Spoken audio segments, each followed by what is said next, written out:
How do you identify the best fit? Ito yung palagi kong ginagawa kapag halimbawa, nararamdaman ko na hindi na ako masaya sa ginagawa ko in terms of sa client or sa project, sa kung ano mang negosyo, ganyan. Nililista ko muna, ano ang ideal work type ko? And then, pag nailista ko na siya, anong previous work experience ko? So, may experience ba ako dun sa ideal work type ko? Kasi ako halimbawa, ang linya ko is B2B. Lilinya ako sa SEO. So, meron ba akong experience doon? And then, ano yung disk result nyo? So, based on your disk result, guys, dun yung makikita kung bagay nga ba yung inyong personality dun sa gusto ninyo na target market. I'll give you guys 10 minutes. Sa notepad, can you write down ano yung ideal work type ninyo? And then ano yung experience ninyo? And then ano yung disk result nyo? Yung mga hindi pa nakakapag-take ng disk result, pwede ninyong balikan yung calendar invite. Nandun yung link sa activity doon. And then later on, we'll think of a client persona based on all three dimensions. Yung mga nakakumpleto na ng ideal work type, experience, and disk result, huwag yung isa puso masyado, guys. Gugutay natin isa-isa yan mamaya. Sino ang naka-Heidi? Raise your hand. Guys, Heidi personality, ito yung mga dominant. So, authoritative personality, hindi kayo ganun kamahiyain when it comes to expressing your views and opinions. You like working with, and you're a good match working with clients na sila yung decision maker, mga so, mga anyone na may power to make decision. High I personality. Sino ang high I? Raise your hand. Ako ay high I din ako. Di ay ako eh. Ito naman yung personality na you're very entertaining. You like working with teams. You tend to parang pour your energy sa umaga. Pero ang downside nito sa bandang hapon, ayaw nyo na nang may nakakausap. So, Very true. yung kasi yung yung social battery ang bilis mag-run dry. So alam mo na tayo, mami, alam mo na kaya bakit hapon lang ako nag-hello sa inyo, ganyan. Kasi sa umaga ayoko may nakakausap. Ako, any time of the day, pwede akong malubat.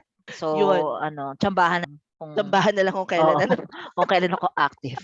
Okay, ito na yung inaabangan ko. Ito talaga, mami, yung feeling ko. Sino ang high S personality? Raise your hand. High S personality, you guys are reassuring, easygoing, balanced, team-oriented, you're humble and self-effacing. Ang pinakang napansin ko sa high S personality, ito yung mga tao na tahimik pero very much willing to help other people up to a point na nauubusan na kayo ng para sa sarili nyo. Yung mga nafo-fall sa mga maling tao. Fall na maling tao. Laging binibigay yung lahat para sa iba to the point na nauubos. Kumbaga yung high D, high I, may limit yan eh. Yung high I, yung energy nyo nalilimit. Yung high D, ang talagang diyan ka na lang, may boundaries. Etong mga to usually talagang sa sobrang nila, gusto nila nako-comfort yung iba or may shoulder to cry on, ganyan, nauubos sila.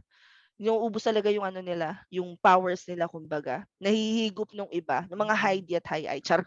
Okay lang, basta wag maubos yung pera nila. Charot. Sa pera babawi. Guys, kayo ay bagay na mag-work with.